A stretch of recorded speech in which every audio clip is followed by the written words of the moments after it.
E paki ana tēnei hunga, nā te mea katai mai te rā kia tuku te premia I tana kauwhau mo te āhua o te motu.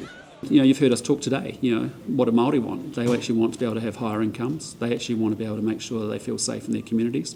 They want to make sure their kids have greater educational outcomes and opportunities in the future as well. So, you know, what we're talking about is stuff that I know that Māori and iwi leaders are interested in as well.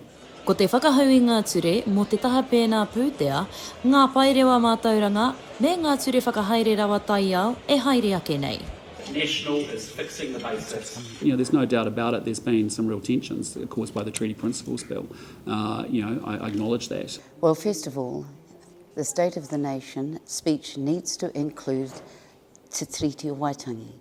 And this government needs to honour Te Tiriti Waitangi. And that hasn't been what the rhetoric has been saying. It's not been what their actions have been saying. Te Tiriti Waitangi is the foundation document of our country. Hoi anō, kaore a Lady Tureiti Moxon o te whare haura o te kōhao, I te maumau I ana kupu mo te wairoa o te kauwhau a te premia. Inequities in health are still growing. It's not stopping. So we still need to do a great deal of work in terms of the health system in our country. Systematic racism is rife, and that needs to be dealt with. He mārama te karere matua o nā hinara mō te tau e 2026. E ai ki te premia, mā te whakatika I ngā kaupapa matua ka taia e rātou te aroinaia nei, ki te whakahau I KiwiSaver, NCEA, me RMA. Honour Te Tiriti o Waitangi.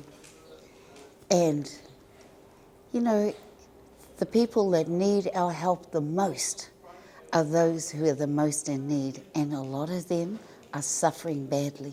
A lot of our people are suffering badly with no food, still no food, no housing, lack of proper support, and then, you know, what happens quite often with governments is that they create a problem, and then they expect us to fix it, and they blame us for it.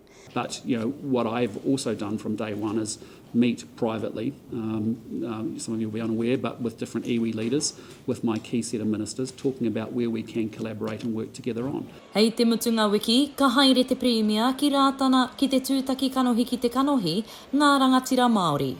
Maioha Panapa, mā Aukaha.